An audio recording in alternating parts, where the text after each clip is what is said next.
Assalamualaikum warahmatullahi wabarakatuh.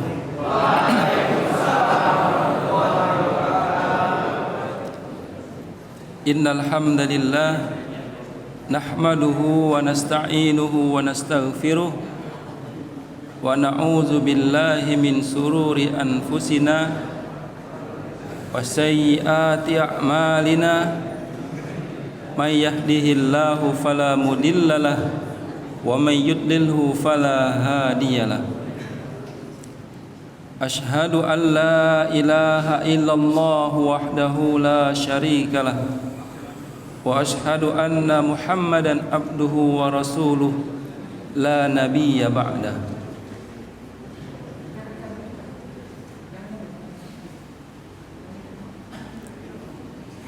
Yang kami hormati Bapak Wakil Kepala Madrasah, para pembina asrama, serta Dewan Guru yang sempat hadir pada sore hari ini. Puji syukur, alhamdulillah, pada hari yang ke-7 ya, Ramadan ke-8 ya. Hari yang ke-8 Ramadan, kita masih bisa istiqomah dalam menjalankan ibadah puasa Ramadan. Dan juga kita alhamdulillah masih rutin melaksanakan tausiah Ramadan pada sore hari tentunya. Dan ini adalah majelis ilmu ya. Majelis ilmu itu dalam sebuah riwayat disampaikan bahwasanya malaikat itu akan mendoakan para penuntut atau para orang-orang yang menghadiri majelis ilmu. Bahkan disebutkan juga dalam riwayat tersebut, seluruh makhluk yang ada di langit dan di bumi itu akan ikut mendoakan kita semua yang hadir pada tausiah Ramadan ini, karena ini bagian daripada kajian ilmu. Sampai hewan yang ada di dasar lautan, hatal khitanu fi jawfil ma, kata sebuah riwayat. Jadi hewan yang ada di dasar lautan pun akan senantiasa mendoakan bagi orang-orang yang menuntut ilmu, yang menghadiri majelis ilmu. Nah, kembali kepada tema kita pada sore hari ini, yaitu kiat dalam khatam Al-Quran ya. Nah, saya kira temanya tidak berat. Kiat khatam Al-Quran. Khatam itu apa? Khatam menyelesaikan ya, menutup. Kalau sudah ditutup kan berarti selesai. Maka makna meluasnya itu khatam menyelesaikan Al-Quran secara tuntas ya. Dari juz pertama sampai juz akhir. Mengapa Al-Quran itu harus dikhatamkan?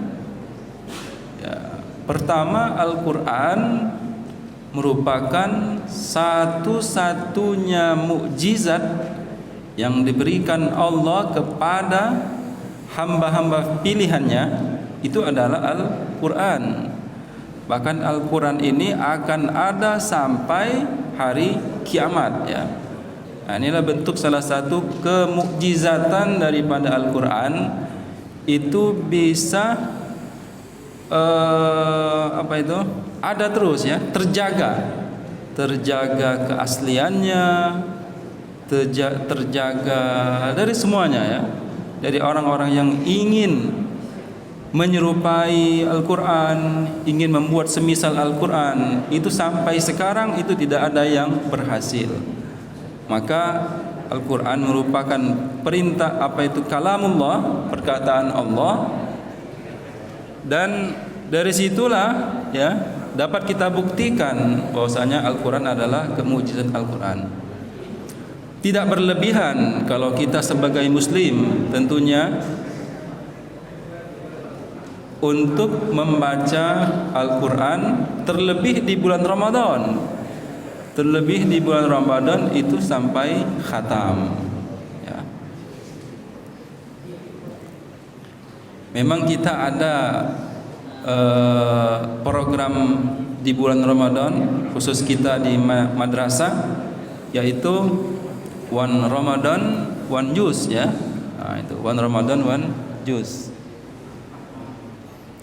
Satu Ramadan, dari selama Ramadan ini diharapkan menghafal satu juz, dan itu pun saya kira tidak terlalu berat dan tidak juga ringan ya, standar. Nah, adapun materi kita adalah khatam Al-Quran, hanya membaca saja, membaca. Walaupun membaca ya, walau hanya sebatas membaca, yang namanya manusia itu kan terkadang macam-macam ya. Al-imanu yazidu wa yanqus. Iman itu kadang bertambah dan kadang juga menurun, berkurang. Ketika kita sedang bertambah, maka kita semangat membaca Al-Quran. Sekali duduk mungkin bisa setengah juz ya, atau satu juz kita habiskan. Tapi ketika sedang menurunnya, satu baris pun kadang-kadang kita malas. Lalu bagaimana mengatasi hal tersebut? Nah, tentunya ada kiat-kiatnya, kiat-kiat dalam mengkhatamkan Al-Quran. Yang pertama itu tentunya adalah niat ya. Nah, niat ini yang paling utama sekali. Amal ibadah apapun itu salah satu rukun yang pertama pasti niat ya. Bahkan dalam kaidah fikih pun, 5 kaidah dasar fikih, nomor pertama pun berkaitan dengan niat. Innamal a'malu binniyat, kata Nabi ya. Sesungguhnya setiap perkara itu tergantung pada niatnya. Dalam kaidah yang dirumuskan oleh para ulama, al-umuru bimaqasidiha. Setiap perkara itu tergantung pada niatnya. Misalkan nih, kita kan berkumpul semua di sini ya. Berkumpul untuk apa? Mengikuti kegiatan tausiah. Dalam sebuah riwayat disebutkan, kalau seandainya para penuntut ilmu itu akan didoakan oleh para malaikat ya, seluruh makhluk yang ada di langit dan di bumi, bahkan hewan yang ada di dasar lautan pun ikut mendoakan para penuntut ilmu. Nah, kita hadir di sini. Apakah kita otomatis akan didoakan? Kalau kita niatnya murni untuk mendengarkan tausiah, untuk menghadiri majelis ilmu, otomatis kita termasuk dalam hadis tersebut. Tetapi kalau kita terpaksa misalkan ya, karena ini merupakan peraturan bagi siswa MAN-IC harus hadir dalam tausiah Ramadan, maka pahala yang kita dapatkan hanya pahala kepatuhan itu saja. Itu ya. Kita kan patuh dalam peraturan pun akan mendapatkan pahala. Nah, itu. Ataupun kita bersekolah misalnya. Bersekolah itu kan menuntut ilmu. Nah, kalau seandainya tujuan kita hanya ingin bisa kuliah di tempat yang baik, mendapatkan pekerjaan yang bagus ya, ingin menyenangkan hati orang tua, tanpa didasari dengan kewajiban seorang muslim untuk menuntut ilmu ya. Jadi thalabul ilmi faridatun ala kulli muslim. Menuntut ilmu itu kewajiban bagi setiap muslim. Jadi ya, maka kalau wajib kan definisi daripada wajib, dikerjakan itu mendapat pahala, ditinggalkan akan berdosa ya. Nah, kalau kita niat kita ingin menuntut ilmu apapun itu, maka kita akan mendapatkan pahala daripada menuntut ilmu. Tetapi kalau niat kita berbeda, misalkan niat kita ingin menyenangkan orang tua, niat kita ingin menjadi orang yang baik, menjadi orang yang ini macam-macam ya. Nah, itu pahalanya hanya di situ saja, niat pada kebaikan tersebut. Kembali kepada khatam Al-Quran, kalau kita niatkan di awal, misalkan Ramadan ini kita berniat ingin mengkhatamkan Al-Quran misalnya ya. Nah, itu. Maka andaikan nanti ketika di akhir Ramadan, ketika datang Idul Fitri, toh kita belum khatam Al-Quran, maka pahalanya sudah sama kita menghatamkan Al-Quran ya. Misalkan ada beberapa hal sehingga kita tidak dapat atau tidak berhasil menghatamkan Al-Quran, maka karena kita sudah niat di awal, otomatis kita sudah mendapatkan pahala menghatam Al-Quran. Apapun itu ya, apapun ibadah, pekerjaan, sebuah macam-macam, kalau kita berniat di dalam hati, itu akan lancar. Nah, ini ya, mengapa Nabi Islam mengutamakan niat? Karena niat itu memang al-azmu fil qalbi ya.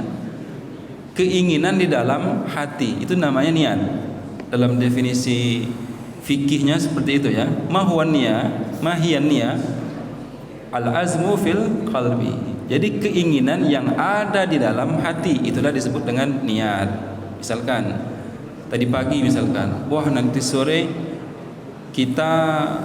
saya mau menghadiri tausiah Ramadan, diniatkan. Nah, sudah pasti dari pagi tadi sudah mendapatkan pahalanya. Andaikan kita tidak sempat menghadiri tausiah Ramadan dikarenakan sakit misalnya, dikarenakan beberapa hal lainnya, maka pahalanya sudah kita dapatkan. Jadi dari situ yang paling utama adalah an-niyah ya. Niat yang ada di dalam hati. Lalu yang kedua apa? Nah, kalau sudah yang niat itu sudah ada, tinggal kita mengatur ya. Yang paling utama itu niat. Jadi kalau misalkan ditanya apa kiat-kiat menghatamkan Al-Quran, ya semua niat saja, itu yang pertama. Lalu yang kedua, tinggal baru matematika dasar ya, kita pakai. Al-Quran punya 30 juz misalkan. 30 juz Ramadan anggaplah 30 ya. Kalau 29 ya 29. Berarti satu harinya satu juznya bisa. Jadi satu hari satu juz misalkan. Kita usahakan membaca satu hari satu juz. Satu juz itu berapa halaman? Satu juz ada 20 halaman. 20 halaman berarti 10 lembar ya. Kalau Al-Quran yang ini ya, Al-Quran Utsmani ya, Al-Quran yang cetakan Utsmani itu 20 halaman 10 lembar. Udah kita bagi saja. Setiap sholat 5 waktu ya, sholat 5 waktu ada 5 kali, kita baca 4 halaman, berarti 2 lembar. Jadi pada sholat 2 lembar, subuh misalkan 2 lembar, berikutnya 2 lembar, 2 lembar, 2 lembar. Atau misalkan maghrib karena berbuka sehingga tidak memungkinkan untuk membaca Al-Quran misalnya ya, berat dikarenakan kita iftar ya, kita berbuka, maka waktu yang panjang misalnya ba'da zuhur ya, atau ba'da asar, atau ba'da subuh misalnya. Nah, itu waktu-waktu yang panjang yang sangat baik digunakan untuk membaca Al-Quran. Itu khatam. Selanjutnya bagaimana kalau seandainya berat ya Al-Quran? Kiat yang ketiga, maka kita harus punya Al-Quran saku ya. Al-Quran yang kecil. Tentunya itu bagi yang memungkinkan.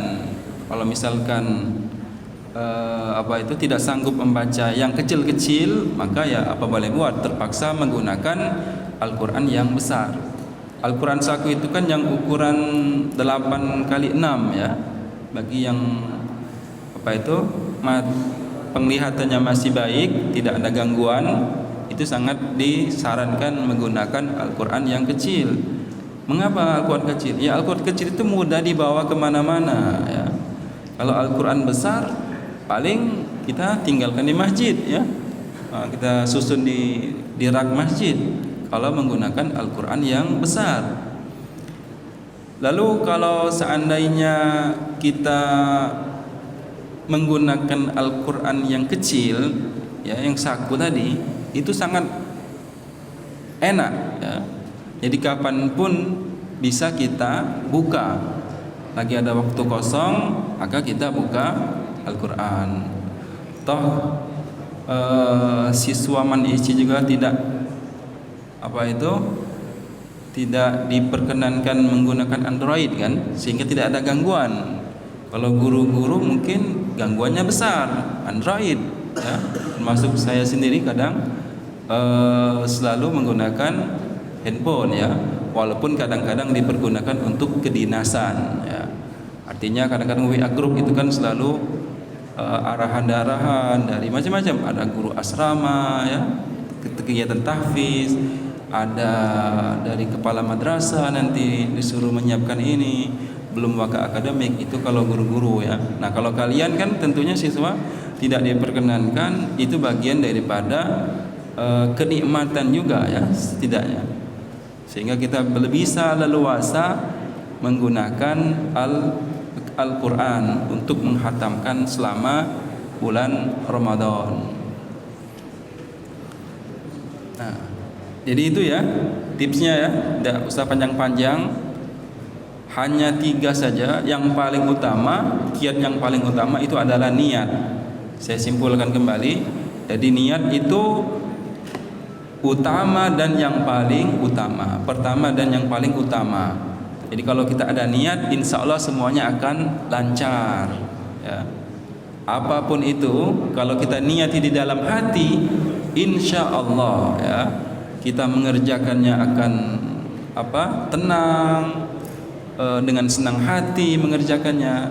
Tetapi apapun itu, walaupun perbuatan tersebut enak, tetapi kita mengerjakannya dengan terpaksa ya.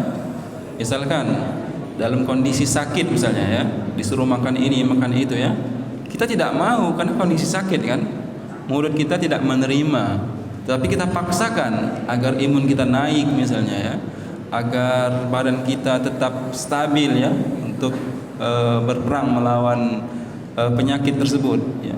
Tapi kita tidak niat dari awal karena memang tidak menginginkan, sehingga makanan yang enak pun terasa hampa. Tetapi kalau apapun itu, kalau kita kerjakan dengan niat, insya Allah semuanya akan berjalan lancar. Yang kedua, membagi jumlah juz dengan jumlah hari. Itu kalau di bulan Ramadan ya. Khatam Al-Quran itu tidak hanya di bulan Ramadan ya. Misalkan kita mau menghatamkan dalam 1 tahun 3 kali misalnya, berarti 4 bulan, tinggal dibagi saja. 1 juz 30 juz itu dibagi selama berapa hari yang kita mau hatamkan. Kalau 4 bulan berarti 120 hari ya, tinggal dibagi. Lalu 1 harinya berarti berapa lembar, tinggal dibagi. Tentunya lebih ringan lagi. Nah, ingat ya, membaca Al-Quran, khatam Al-Quran itu tidak harus di bulan Ramadan. Mengapa di bulan Ramadan kita tekankan? Nah, kalau nggak bulan Ramadan kapan lagi ya? Karena bulan Ramadan ini adalah bulan, kalau ada yang mengatakan itu bulan diskon ya. Bulan diskon itu semuanya dilipat gandakan. Membaca Al-Quran itu dilipat gandakan, terlebih di bulan Ramadan. Nah, maka di bulan Ramadan kita utamakan karena diskonnya besar ya. Tapi kalau di bulan-bulan lain menghatamkan Al-Quran tetap dianjurkan. Toh membaca Al-Quran walaupun kita tidak mengerti maknanya tetap akan mendapatkan pahala. Bagi yang merasakan juga ketika kita membaca Al-Quran hati akan tenang ya. Maka salah satu tipsnya kalau lagi sedih, gundah gulana, misalkan lagi nggak mood ya, bete ataupun lain sebagainya, baca Al-Quran 1 lembar 2 lembar, insya Allah akan tenang kembali. Ataupun misalkan lagi nggak fokus belajar, sebelum belajar kira-kira kita nggak fokus, baca Al-Quran setengah lembar 1 lembar, insya Allah akan fokus kembali ya. Itu pengalaman saya sendiri pribadi. Nah, yang terakhir adalah menggunakan Al-Quran saku ya. Jadi Al-Quran saku itu Al-Quran yang mudah dibawa kemana-mana, simple ya. Kalau kalian diperkenankan menggunakan Android, mungkin pakai Quran digital ya. Tapi Quran digital juga tidak lebih baik dari Quran saku. Quran saku itu lebih ini ya, lebih enak ya dibanding Quran digital. Karena namanya digital ya. Digital itu kecuali kalau yang sudah terbiasa dari awal. Kalau yang sudah terbiasa dengan Al-Quran saku, maka lebih enak Quran saku. Saya kira itu saja. Mudah-mudahan bermanfaat tausiah Ramadan pada sore hari ini, hari yang ke-8 Ramadan, dengan tema kiat-kiat menghatamkan Al-Quran. Pertama niat, kedua membagi juz perharinya ya, berarti 1 hari setiap sholat 5 waktu itu 2 lembar. Yang ketiga menggunakan Al-Quran kecil ya, Al-Quran yang mudah dibawa kemana-mana. Saya akhiri dengan doa kafaratul majlis. Subhanakallahumma bihamdika asyhadu an la ilaha illa anta nastaghfiruka wa natubu ilaik. Wabillahi taufiq wal hidayah. Wassalamualaikum warahmatullahi wabarakatuh.